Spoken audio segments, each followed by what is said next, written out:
حضور تاج الشریعہ ہمارے حدیث کے استاد ہیں.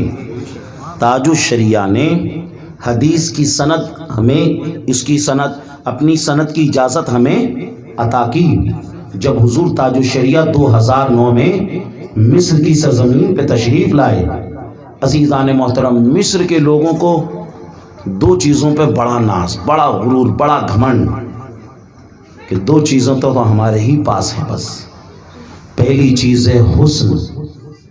پوری دنیا میں اگر حسن کہیں ہے تو وہ مصر ہی میں ہے. وہ صحیح بھی ہیں اپنی بات میں کسی طریقے سے. دوسری چیز کہتے ہیں، دوسری چیز ہے علم، کیونکہ جامعۃ الازہر جیسا ادارہ وہاں ہے جس میں تقریباً 20 لاکھ بچے پڑھتے ہیں. 20 لاکھ. اور جو ایک مرتبہ اس میں داخل ہو جاتا ہے، پڑھ لیتا ہے، زندگی بھر جامعۃ الازہر پہ فخر کرتا ہے، جامعۃ الازہر پہ ناز کرتا ہے، اپنی قسمت پہ ناز کرتا ہے کہ مجھے ازہر میں پڑھنے کا موقع ملا. عزیزان محترم، لیکن مصر کی سرزمین پر 2009 میں جب تاج الشریعہ پہنچے تو اہل مصر نے جیسے ہی تاج الشریعہ کو دیکھا تو اہل مصر پکار اٹھے، نعم الرجل، اس آدمی کو تو دیکھو، نعم الحسن، اس کے حسن کو تو دیکھو، نعم الجمال، اس کی خوبصورتی کو تو دیکھو. عزیزان محترم، دیوانے پکار اٹھے، چہرہ لگے سہانا میرے ازہری میاں کا، ہر سنی ہے دیوانہ میرے ازہری میاں کا.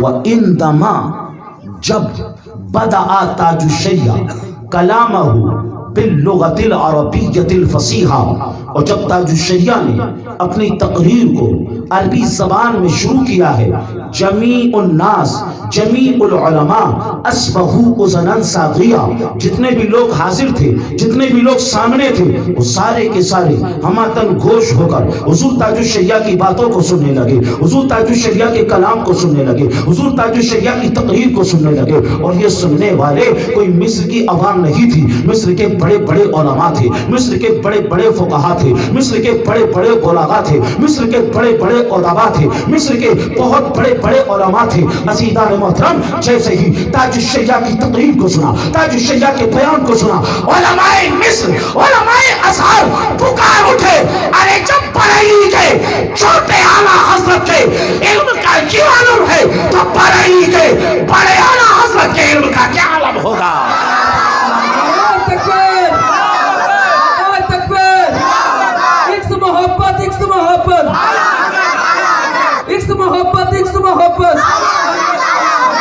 اور کہا جاتا ہے جب ان کے گدا بھر دیتے ہیں شاہ نے زماں کی چھوڑی، محتاج کا جب یہ عالم ہے تو مختار کا عالم کیا ہے. تو حدیث میں ہمارے استاد تاج الشریعہ ہیں. ہم کہیں گے کہ یہ روایت ہمیں تاج الشریعہ کے ذریعے پہنچی. ہم روایت کرتے ہیں تاج الشریعہ سے، اور تاج الشریعہ روایت کرتے ہیں مفتی اعظم ہند سے. مفتی اعظم ہند روایت کرتے ہیں اعلیٰ حضرت سے. اعلیٰ حضرت روایت کرتے ہیں آل رسول مہرروی سے. آل رسول مہرروی روایت کرتے ہیں حضور اچھے میاں سے.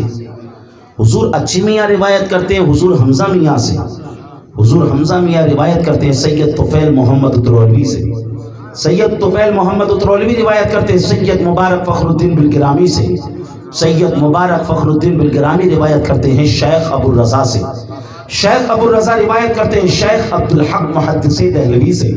شیخ عبدالحق محدث دہلوی روایت کرتے ہیں امام عبدالوہاب البروجی سے. امام عبدالوہاب البروجی روایت کرتے ہیں محمد افلاح الیمنی سے. محمد افلاح الیمنی روایت کرتے ہیں شیخ وجیہ الدین سے. شیخ وجیہ الدین روایت کرتے ہیں امام سخاوی سے. امام سخاوی روایت کرتے ہیں امام ابن حجر اسقلانی سے. امام ابن حجر اسقلانی روایت کرتے ہیں امام عبد الرحیم سے. امام عبد الرحیم روایت کرتے ہیں امام شمس الدین سے. امام شمس الدین روایت کرتے ہیں محمد بن ابراہیم الکبریٰ سے. محمد بن ابراہیم الکبریٰ روایت کرتے ہیں عبد اللطیف عبد المنعم سے.